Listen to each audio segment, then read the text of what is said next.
cryptocurrency is one part of the blockchain technology. A lot of people confuse between the two. Blockchain is a technology which can exist without cryptocurrency. There is absolutely no difficulty at all on that. And so I would say it's an enormously fluctuating asset. And there is not much of an underlying to that asset, and there is not also insurance guaranteed another. It's a game actually as of now. While the digital revolution is global, the pace of adaptation and policy reactions shall remain largely national or regional, reflecting different economic structures and social preferences. To discuss this and more, I would like to welcome you all with Professor R. Vaidyanathan. It is a pleasure to have you with us, sir. Thank you very much, Mrittunjoy.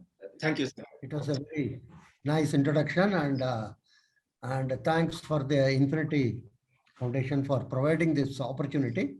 And this is the second part of trilogy you wanted to undertake on this journey. And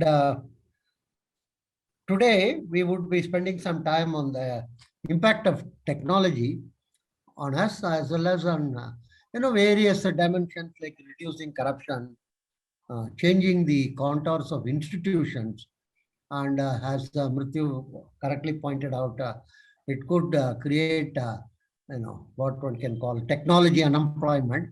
But I would not suggest it as unemployment. It is a sort of a new type of ways of employment will be generated. That's the only thing. Anyhow, I would like to start with a quick anecdote, both belonging to US and India. In the 90s, I was in Atlanta. In those days, I went to an international bank and wanted to start an account there. Since I went there and I was to stay there for long, and I am politically always incorrect. So that buxom lady, he gave me a form and asked me to fill it up. And I was surprised actually, because in India, in bank you enter and male, female, two alternative, one of them you tick, and then married, single, that's all. One of them you tick and life is simple. There, that itself ran into one page. Once married, twice divorced, thrice married, once divorced, never married, married but not divorced, like that it went on. Living together, and same-sex marriage, because Georgia's in those days itself accepted same-sex thing. Anyhow, I was shocked actually what to tick in this bank application form. I didn't want to take a wrong one because I will be roasted back home if I do something like that. So I asked that lady, where do I fall in this whole thing? And she asked me, Professor, are you married? I have told I'm a much married man. And she asked me the next question, are you married to the same woman? Continues to be married. I told, in our belief system, for 7 lives, we are married to the same person. And she fell off from the chair. 7 lives, you are going to be married to the... I told her, relax, it is something like this. 3 years husband, 3 years wives, and the 7th one is the grand slam. One has to finale as anyhow. And then she told her, that means you are in this category. There was a category called married and continually married. It's called MCM. So I fall under that category. It's not just married, because you could be married and divorced and various other. And there was another one called personal or impersonal. Which one you prefer? I was young and innocent in those days. Even now I am innocent. I'm not young. So I ticked personal and then forgot about it. Then after a couple of weeks or maybe a month or so, $20 was reduced from my account. I was very, 20 is a big amount in those days. And so I was very surprised actually to see my account. It's not computer generated statement or anything. Actually they don't keep any passbook. You have to keep your passbook and then fill it up. And what are the various entries? And so I went to her and asked, what is this 20? She couldn't immediately tell.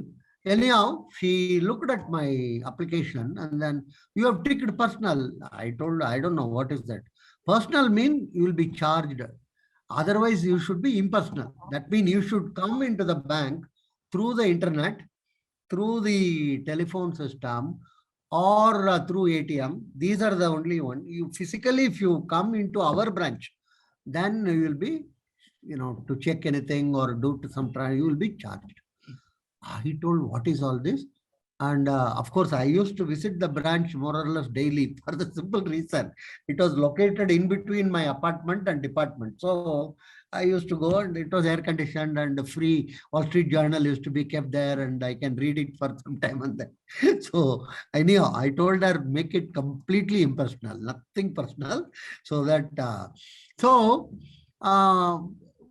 what it means is, if you are using all these peripheral things like ATM or computer or anything, it's okay for. But if you want to have an interaction with a human being in that branch, you are charged.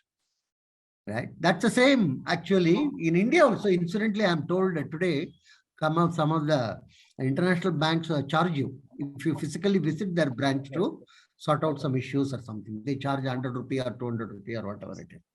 I recall in 90s, there used to be a committee by Rangarajan on the computerization of banks.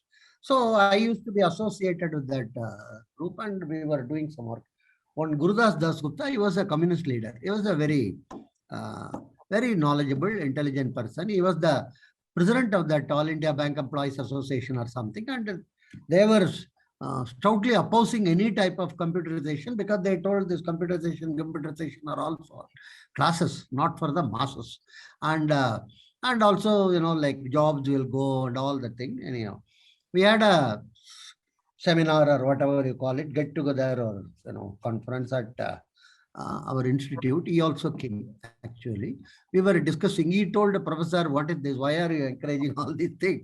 These are all for classes." And I told Gurudas ji, I had a good relationship with him, and he was a very, very polite and nice man actually, as an individual, even though he was a communist leader, as my teacher Ashok Mitra once strongly commented. I am a communist, I am not a gentleman, he told. Ami communist, Ami Badarlog na, he told. Somebody asked him in a press conference, are you not a Badarlog? He told no. But anyhow, that was a light heart. He was a very thoroughbred type of thing. Anyhow, so I told Gurudas Das Gupta, see, this is what has happened. Let us look at the ready-made. When ready-mades came into India in the late 70s, mid-70s, late 70s, there used to be so much amount of debate, and those days there was no this TRP asking television or anything, mostly in the newspapers and other things. Ready-mades are considered for classes, and going to a tailor and getting it stitched for the masses. So people were telling it's all for rich people and other things. So what has happened over a period of time? You see, today it is the reverse. All the people who are masses go to ready-made. They take up all these t-shirt which are, export, reject, import, accept, or what, all complication. 100 rupee, 200, put some Harvard University is also printed on it. So you can walk around with that with the pride. And if you want to stitch today, it is very expensive. First of all, you have to locate a tailor. When I was in school, every street used to have 2 tailors, 2 cobblers. Not anymore. To locate a tailor is tough. And if you want to stitch a suit today in India, it's very expensive. Income tax will come to your home actually if you go and ask. So, unless of course you are getting married and you shift the burden to your father-in-law, then he will arrange for a suit to be stitched for you. So, what has happened? What you claimed to be for the masses became for the classes. And now, what if for the classes is you go and stitch your own thing. Otherwise, you go for ready-made. Now, ready-made, obviously, none of the suits will exactly fit you or anything, but you have to adjust as once when I went and bought a coat that shop man told me, sir, you go to Talwalkar or go to any gym for 3 months, it will get okay, it will get adjusted. So that is a type of unfortunately, some of you may or may not know, we have never created Indian size numbers. We use European and American even today. For a country of our size, for a country of our market, we never created what are called Indian sizes. This 13, 14 are all European or American type adjusted. Anyhow, so these classes and masses completely become different. Now, what has happened is entire banking industry, significant number of them are dependent upon these ATMs and internet and what do you call this, phone banking and all that thing. I'm sure you would have got involved with press 1 for English, press 2 for Hindi. And then if you are our existing customer, get lost. Who wants existing customers? Everybody wants new customers. Anyhow, all these are there. Slowly, it is becoming that the entire bank will become this mobile phone type of thing. There won't be any brick and mortar bank at all in India. I'm telling you, after 10 years, maybe faster. And it will all be in the mobile phone. Not only that, there are a lot of discussion and debate. People are telling with the advent of blockchain technology and other things, banks themselves may disappear.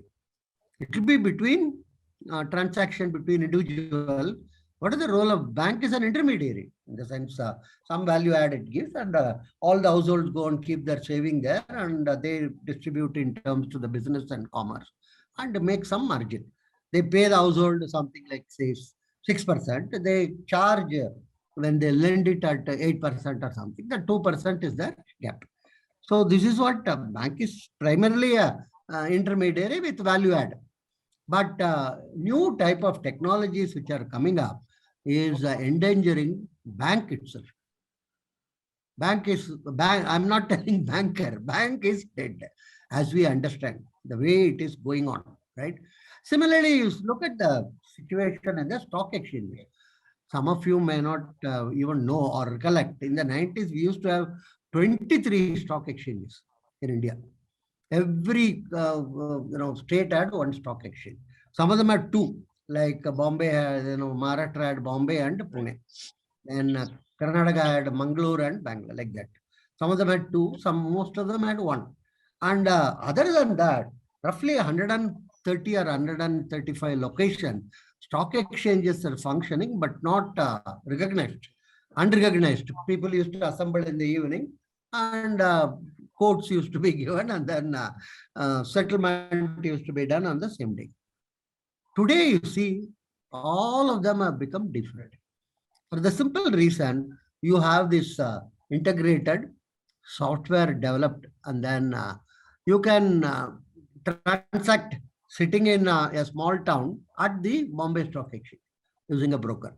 So you have the BSE and NSE. These are the two major stock exchanges. All other 23, 24 are all gone out of business because of the arrival of the technology, ability to link all this as well as create a national grid. This is something fascinating, actually. Not only that, India is the only country today where you can't do transaction in a share market without using the software. What is traditionally known as outcry system. Outcry is buy and sell. If in those days, if you see, Pranay used to be operating with the, what you call the Doordarshan. And before budget, they will show the stock market. Some people will be jumping up and down actually and shouting. What they mean is they will be shouting Asian Paint 100, 102. Then Reliance is 100, 102 mean 100 I want to buy, 102 I want to sell. Bid and offer it is called actually. It's outcry system. And somebody will come and wait in case he is interested. If you are wanting to transact, you can't do the transaction inside the ring. You have to go to a broker. He will send us what is called a representative who will wait there. Suppose the representative wants to buy it at 101, then he has to wait because today the offer is only for 102. So he will wait for a couple of time, and you can place the order with your broker. There are different type of orders are there, what are called time bound order, or orders where you say that limit loss. If it goes to 99, you sell it off, you say, or limit your gain. If it goes to 104, you sell it off, like that. All that will be computerized. And in those days, once the transaction is done, it could take as high as 2 weeks to be settled. That's called a settlement period, or Vallan. That's a Gujarati terminology. Settlement period, 2 weeks it used to take.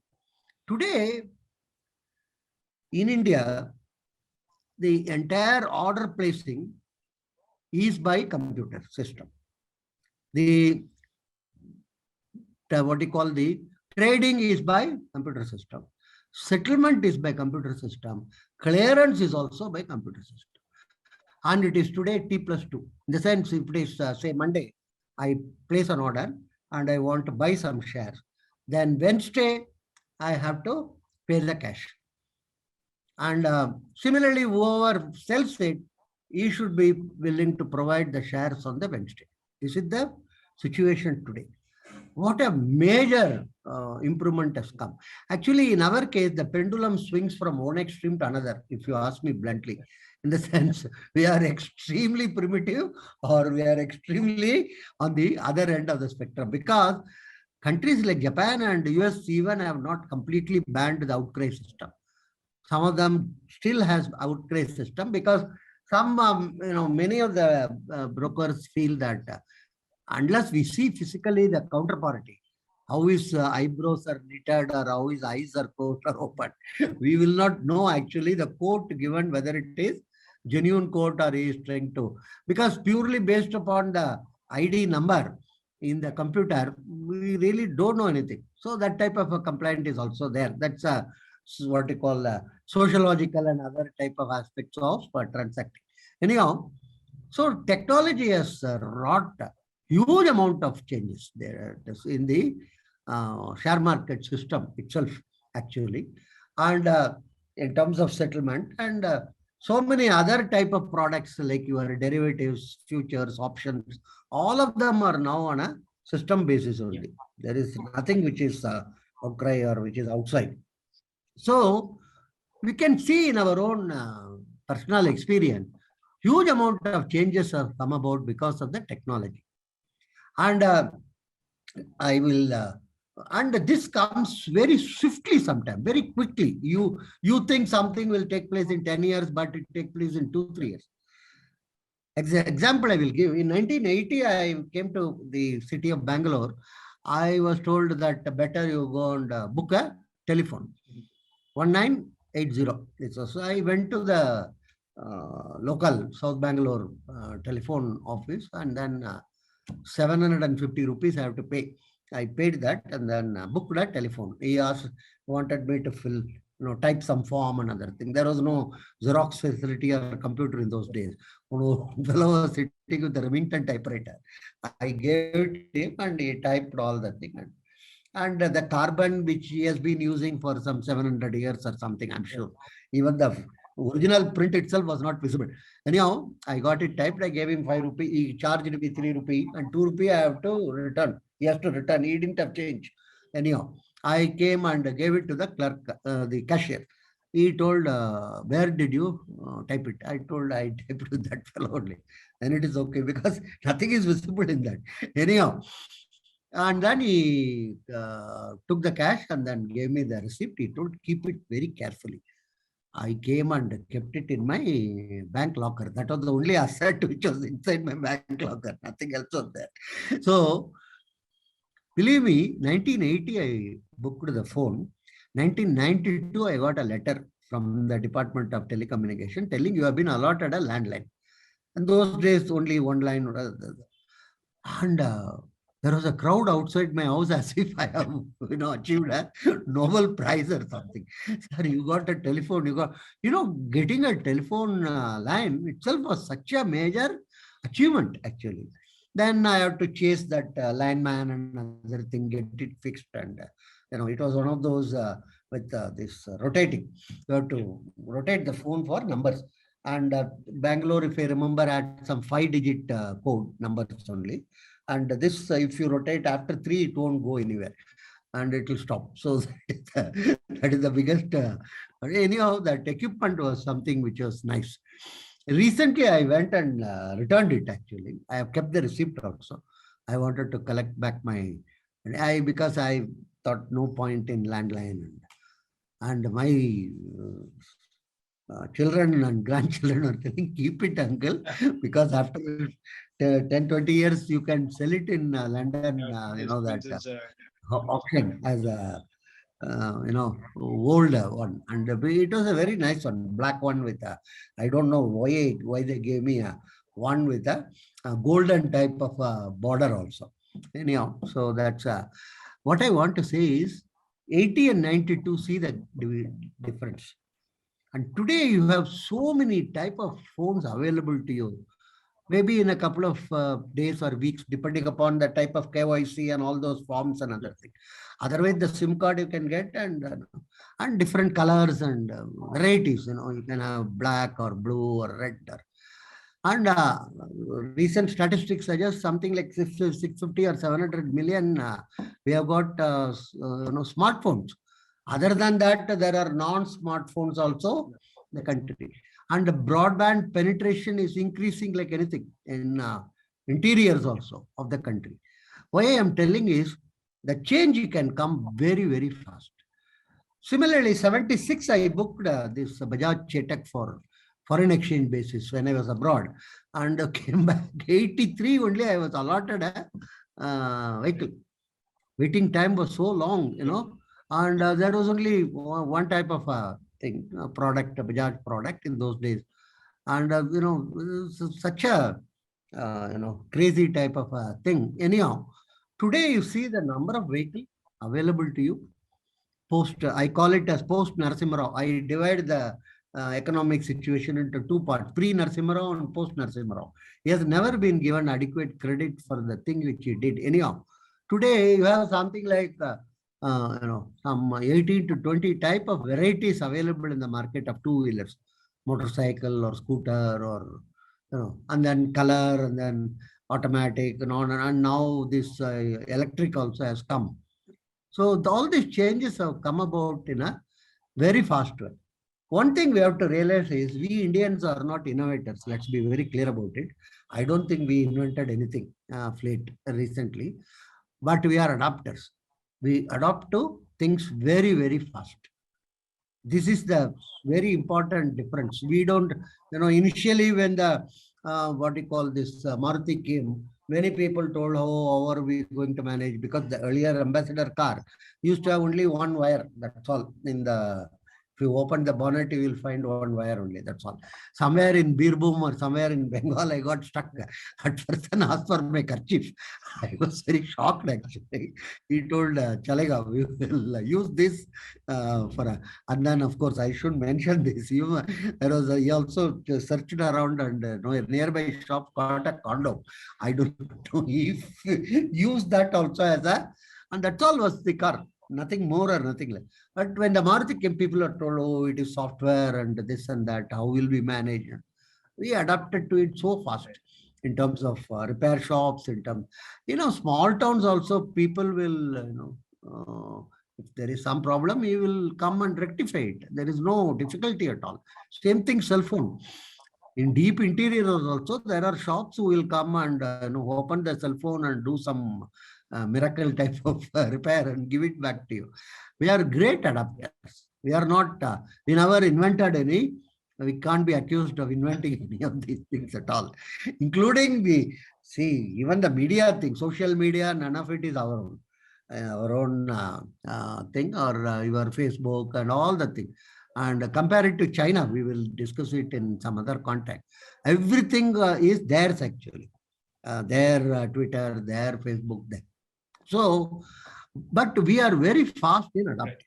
That's our strength actually. We quickly get into that, right?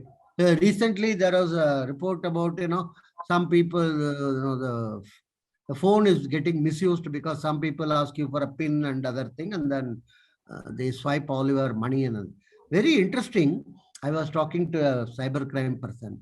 Most of the people who get cheated are highly educated and rich people only, not poor people. Very, very poor people also have a cell phone, but they are very rarely, because they are so cautious and they are so worried about, of course, their saving itself maybe some 2,000 or 5,000 or anything. But so it's not that, illiterate fellows and all these fellows are getting, no. The people who are treated are very reasonably well-to-do fellows, and also unfortunately very well-educated fellows. Anyhow, so we are good adapters in technology. But this has some positive things also for us. One is we have phenomenal amount of bribery and corruption. I think there is, it's not, I'm not revealing your top secret or anything. Oh, there is bribery in India or anything. Don't think that the government will, put me back in prison for revealing a some topmost secret of this country or anything. Because in public space, nobody wants to talk about it. For instance, often news report comes that, some peon job, some 20,000 people apply, some graduates apply, MBA apply, engineering fellows apply, and lowest type of job in a government. So many. One of the important reason is the amount of bribery you can collect. This is very, very, this is not discussed in public fora. Everybody says unemployment level is so high. Why should a MA in history apply for this type of job? And in those jobs, you get a significant amount of cut. If you are a peon in a register office, your ability to earn is phenomenal. Because of the side. Recently, I had occasion to visit in the southern part of the country, one crematorium. Unfortunately, one of the elderly person of a friend of mine passed away, and then we went to the, and there is a board there telling it is 350 rupees for the entire crematorium. That's a corporation kept board. That 350 has been nicely, one sticker has been kept on top of it also. And anyhow, the person who was sitting there, whoever is in charge or something, she asked for, it was actually, she asked for 3,000 rupees. So somebody, and of course, that when somebody of your close is passed away and you are in the crematorium, you are not in a mood to argue or anything. You just want to finish it, in the sense, complete the whole process. And anyhow, so and then finally it was given, and she told, if you want, you wait. I was puzzled actually. Wait, because in the past, when it was based upon fuel, wood and other thing, next day you have to go to collect ashes. There is a system by which many of the Hindus believe in collecting the ashes. She told, it's an electric one, so you can wait for an hour or so. We will give you the.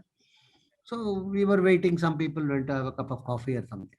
I was not directly related, so I was also. Others went away. I waited there with a couple of others, and I casually conversed with her. I asked her, 3,000 rupees you collected, how much per day roughly? She told me, she became friendly with me, in the sense with us, and she told 10 bodies at least will come, normal. This is pre-COVID time. And so that, which comes to 10 into this 3,000, 30,000. On all days, people die. Let's be clear. Not second Saturday, people don't die or anything like that. Sunday, all days, people die. So monthly 30 average basis, if you take, so 3,000 into 10, 30,000. So even if you want to put it in the range of 20 days only, average thing, it comes to 60,000. And 72 lakh annual basis, 12 months, 72. So I asked her, what do you do with so much amount of money? She laughed at me. Sir, you are a professor, right? Yes. So you are innocent. This is not only for me, it goes up to the minister level, top. I get something like 3-4 lakh only. I asked her, what do you do with those 3-4 lakh? He told, I buy gold and land. These are the two major investment areas in India. Land, I have got some nearby areas, and gold. And then she threw a nice bombshell on me. Sir, to get this post, I have paid 12 lakhs. So, to sit in this place with a condition that 3 years I won't be moved out from here. And so I have to get back my initial investment. So today, this is very important. It's a corruption has seeped all areas actually. And one southern state at least, to become a vice chancellor, it is between 2 crore and 20 crore. You want to become a vice chancellor of a major technical university, 20 crore. And some fisheries or some one of those small time universities will be 2 crore. Everywhere. So how do I asked one fellow who became vice, how do you collect it back? He said, sir, one additional section many time colleges ask, we have to sanction. 60 people can be accommodated. So per person, I take cash from them. 60 into 2 lakh mean 1.2 crore I get. So that is how I have to recover what my initial investment is. And new models have also come. What are the new model? Couple of engineering colleges combined together and they form a consortium and then they collect money and pay for the bribe to become the VC for this fellow so that later this fellow can help those colleges. That is one method. Second is Lokayukta. You might have heard about Lokayukta in some of the state. They raid the offices. Many a time it is known to the corresponding offices and they keep the things very clean. Sometime it may not be announced, the unannounced or surprise raid. When they did in a place here in South, they found a couple of people in the registrar office is having cash, half a lakh, 1 lakh, and it's a big amount actually to carry on person. So, but they were not employees of the registrar office. They are all outsourced by the employees of the register office to collect the bribe and later give it back to them. So the advantage is Lokayukta cannot initiate any action against those people. They are not government employees. They are just private fellows. And each one will give some explanation why. You can't arrest a person for carrying 1 lakh on his body or anything like that. There is no provision in the law or anything. So that is this is the way in which this bribery and it's a phenomenal amount at all levels actually. And one Lokayukta known to me, retired judge. He was not a Supreme Court judge or anything. He was a local judge. He acted. He told me once when they raided the RTO office, they found out 36 employees were there. 30 of them have never taken any leave in the last 12 years. Okay.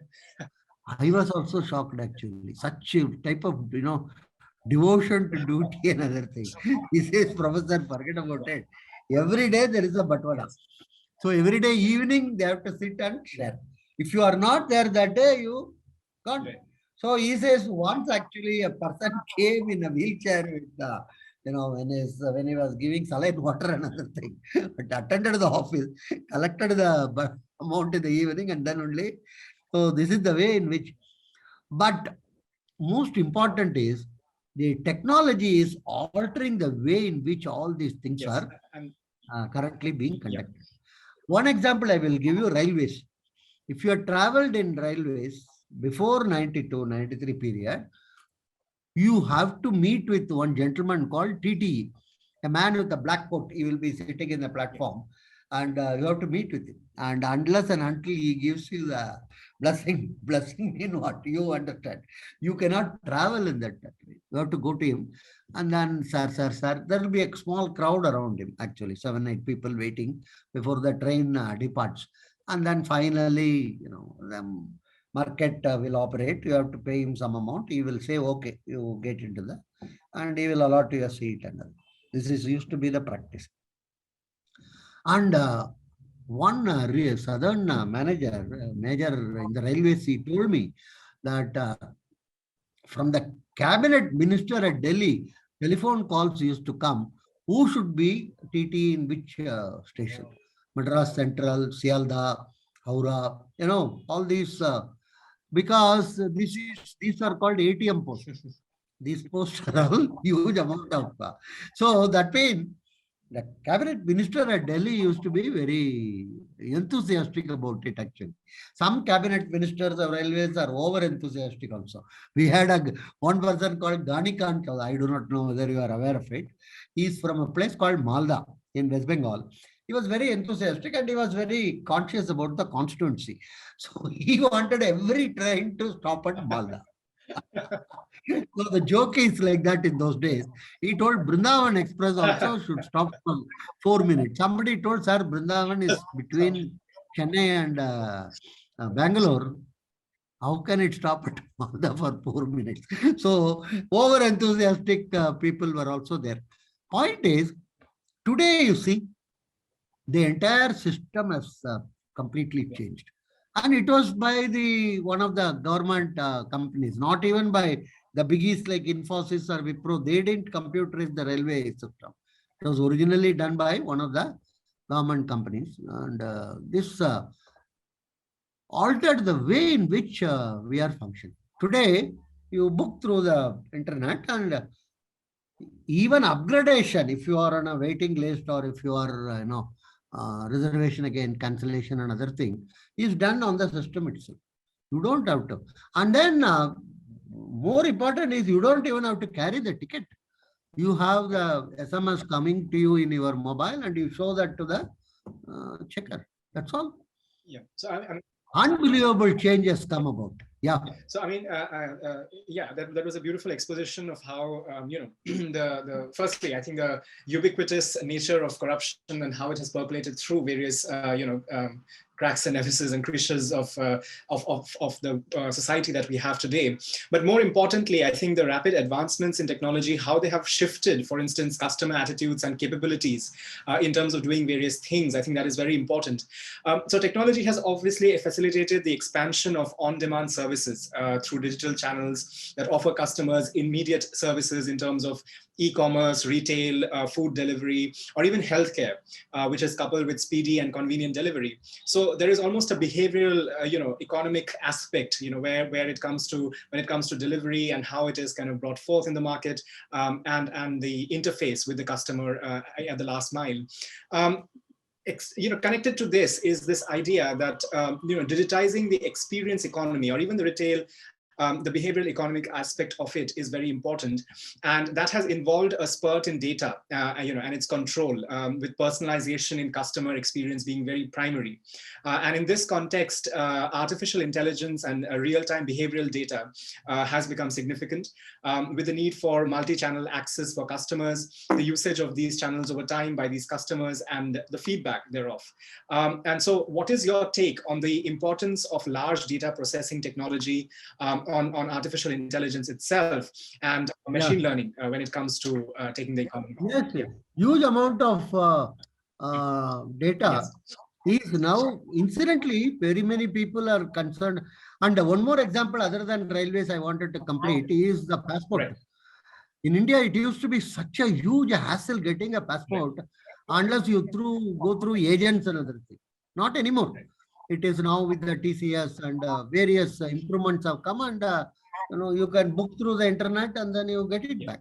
Anyhow, about data, many people are, even recently when there was a move by government to combine this Aadhaar and the election card, there is a hue and cry.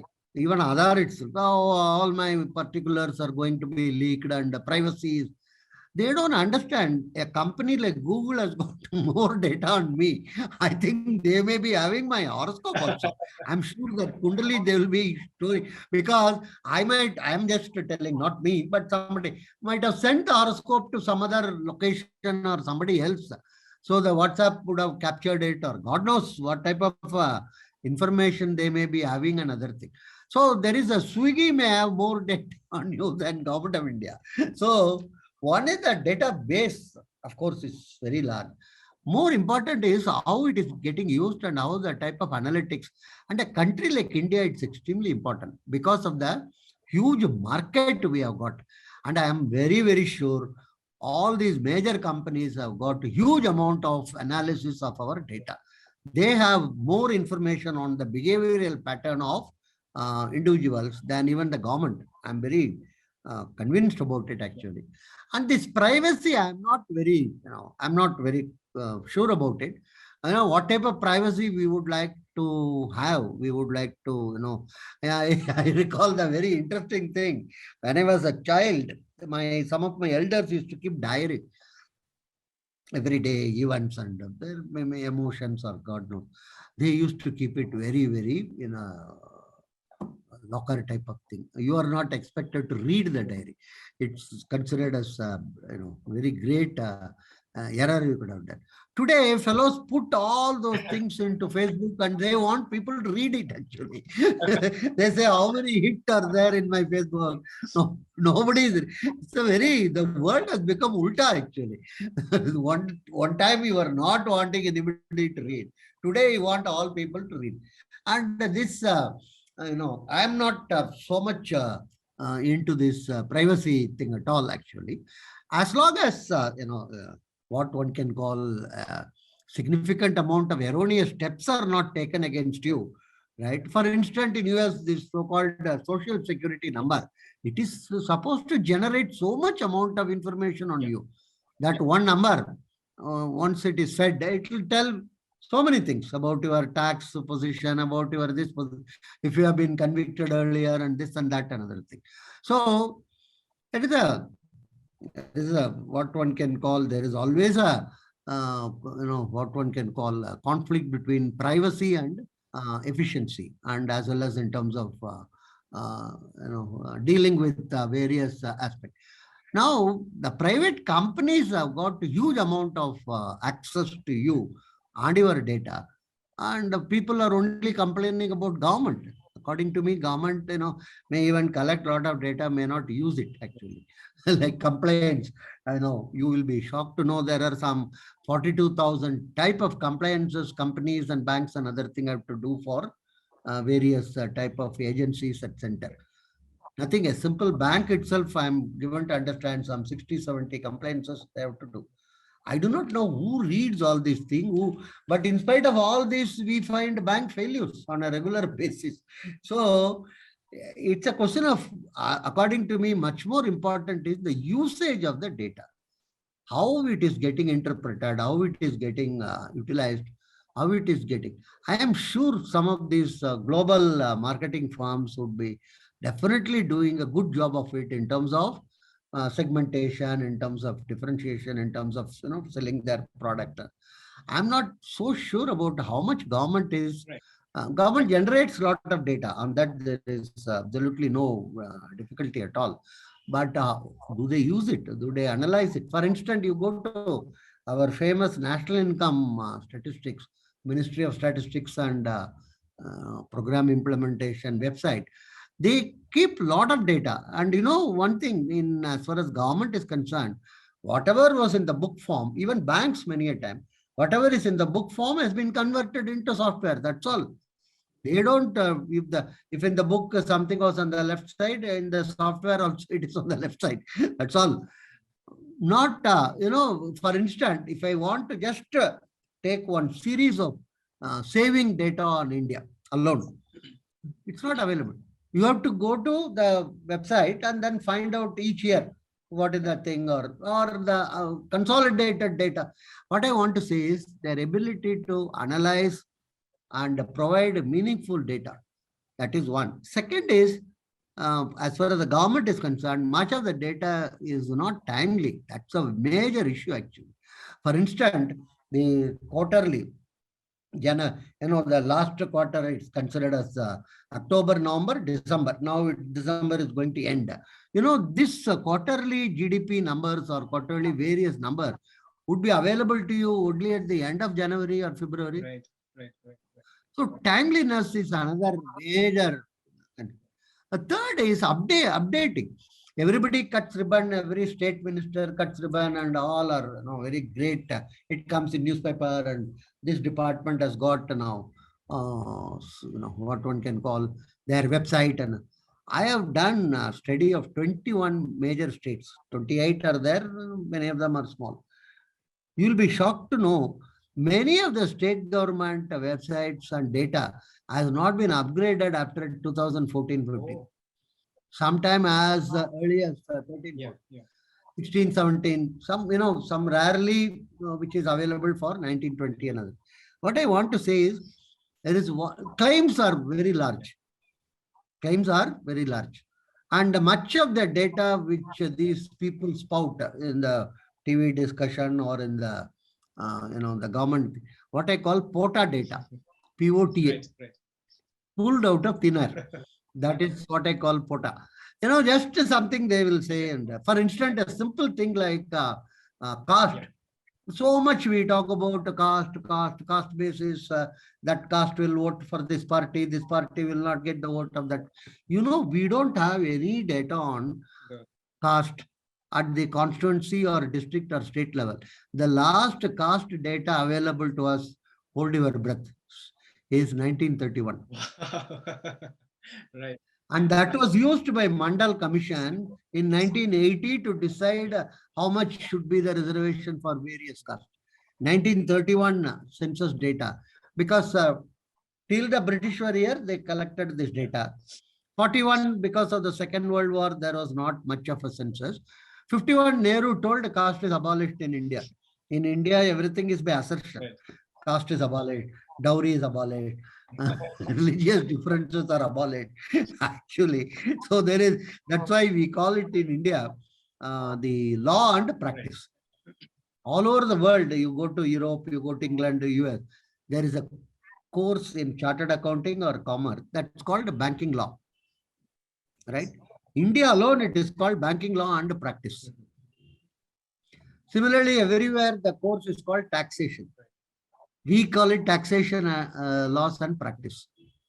Everywhere it is called contract laws. We call it contract laws and practice. That means what? The practice is totally different than the laws. So he asserted there is no more caste census is required. So what I want to stress is we say so much amount data. Timeliness is one issue. Collection of required data is another issue. Third is analysis and the presentation of data. All of these are very major issues.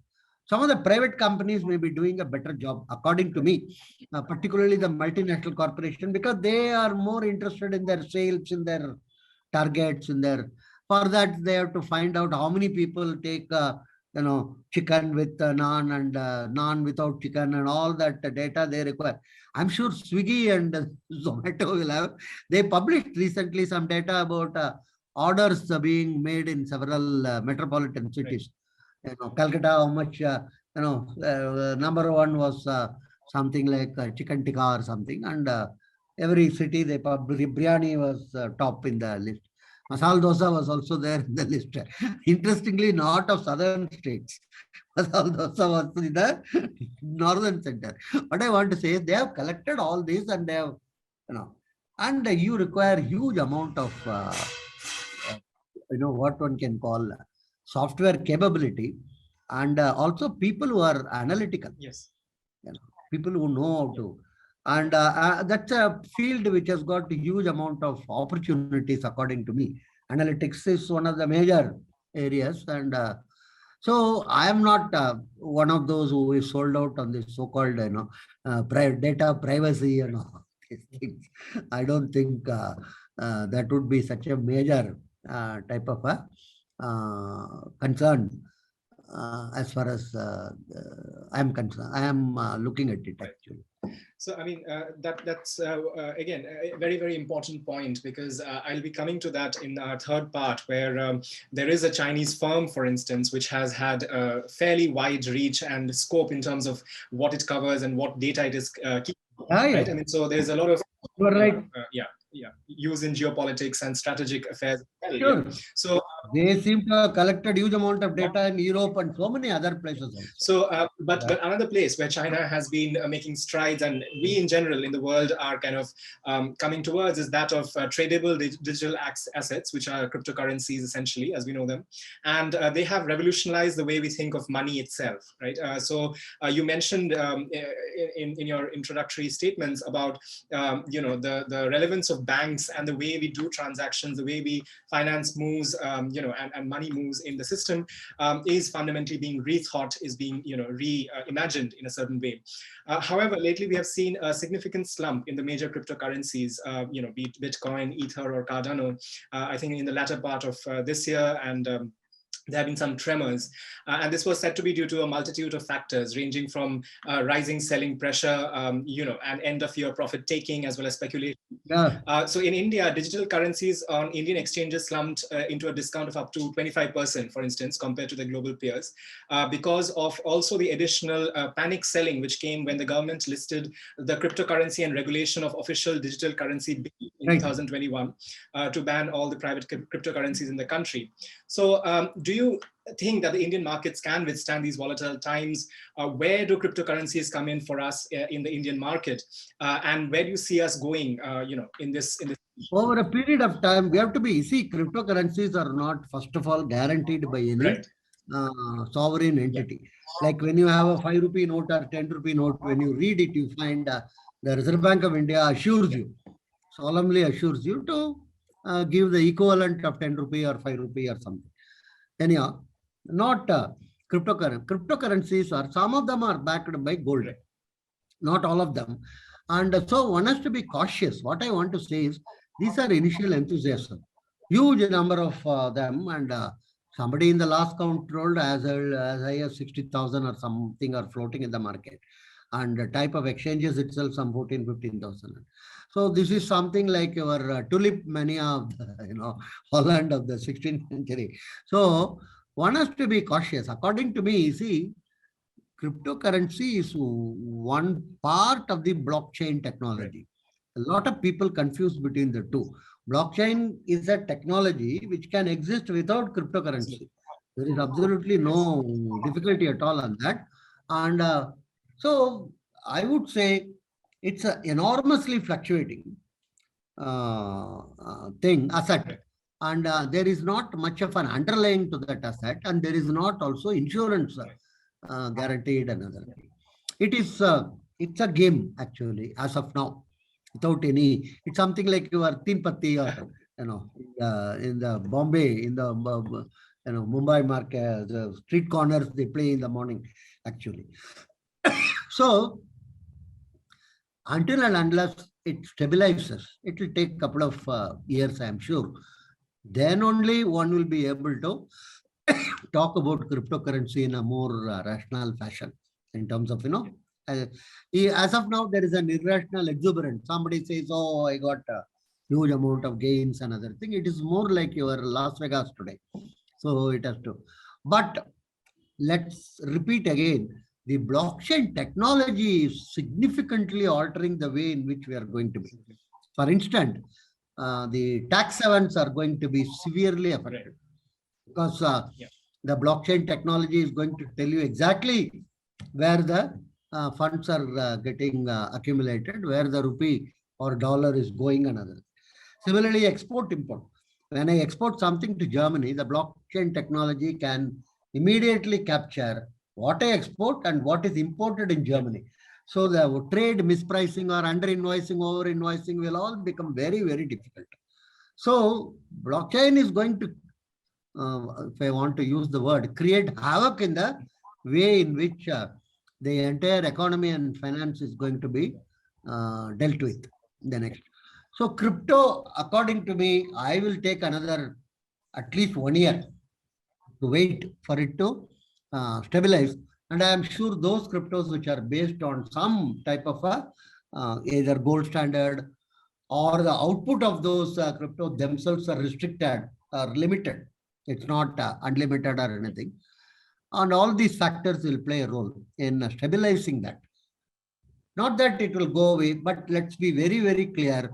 Blockchain can exist without cryptos. There is no difficulty at all on that. And blockchain is something which is going to, according to me, it is second major development after internet. Believe me. Yeah. So, I think, this neatly brings me to the last kind of bit of this discussion, to do with something that you touched upon in your introduction, which is to do with mobile technology, mobile phones, and the ubiquitous nature that it has, now in today's world. As I gave you the statistics, I think almost 85+% of people in various countries have mobile phones. In India, we had the geo revolution, as we call it, and there is an accessibility which even people in villages villages and smaller towns have in terms of mobile technology. So you mentioned about, so mobile technology is being used for small-time financial activities, information on prices, billing settlements, and so on. You have mentioned in the past that mobile phones and telecommunication can drive a retail credit revolution, as you call it. Sure, it is creating a huge amount of change in terms of the petty businesses, actually. Small retail, quite a lot of retail I find that today are accepting this Paytm and various other things, Beam and other thing. And actually there is one I saw, in South, they bring this, the bull decorated another thing with their horn painted another thing. And then one person comes with a musical instrument called Nadaswaram. He plays in the morning and basically, loosely calling it sort of a begging, but he does it in a higher level. And recently I saw one place, it came in the videos, and the person want to give 10 rupees to that fellow. He says, no, the bull has got in the front one of those Paytm IDs, right? He says, just swipe it and then, this is something which tells you the penetration I am talking about. Many of the vegetable vendors reasonably well, they accept these things today. Even Panipuri walas and all these things. And again, let us be very clear. That is not going to completely eliminate black money or anything. Let's be very clear. It's a transaction. Black money will continue to be there as long as bribes are required, and you can't pay a bribe in Paytm, or you can't pay it in Google Pay or in check. So I can't ask the government employee, can I pay you in check? You will look at me, what is this? Because today, having even multiple account is extremely difficult because bank consolidate your account. If you have some account here, some no, it's not unlike the past, because it's all linked with Aadhaar and so many things are there. So transaction wise, huge amount of changes come about. Many time, I can go out without carrying cash. Yes. With only my credit card or with my Google Pay. That's all. I don't require to carry cash at all. Everywhere, I am telling. It has become a norm, actually. So, as one video showed, one fellow telling in that, a car is standing in a signal, and this man goes to beg, and that fellow says, no cash. And this man shows him a machine, telling you can pay through this also. No, this may be extreme, but what I am telling is, again, I am telling we are good adapters of technology. We may not be innovators. So this is transaction-wise, it is creating a huge amount of impact. So this will be, and this is a facilitating process, and this will also reduce the cost of transaction. And maybe in the future, blockchain will be linked with this, in which case, huge amount of reduction in the cost of transaction will take place. Because the intermediary will be eliminated. Absolutely. So, and that's a very good note to, I think, close today's discussion on in this session. It was really nice to hear about your exposition of the places and the ways in which technology has percolated through in terms of society and economics. I think there is a greater relevance of various applications and elements which come thereof. And I think only the sky is the limit, because as we are seeing, we are increasingly moving towards a decentralized deployment of technology in economics and finance. And we see a greater autonomy of the individual, of various structures within the market as well, which are working towards this end. So thank you, Professor R. Vaidyanathan, today for this session. It was really good to discuss with you about this. Thank you very much, Mrittunjoy. And this is the second of a three-part interaction, as we mentioned in the beginning. And we will be speaking about China in the next part of this interaction. So we look forward to having you there. Thank you.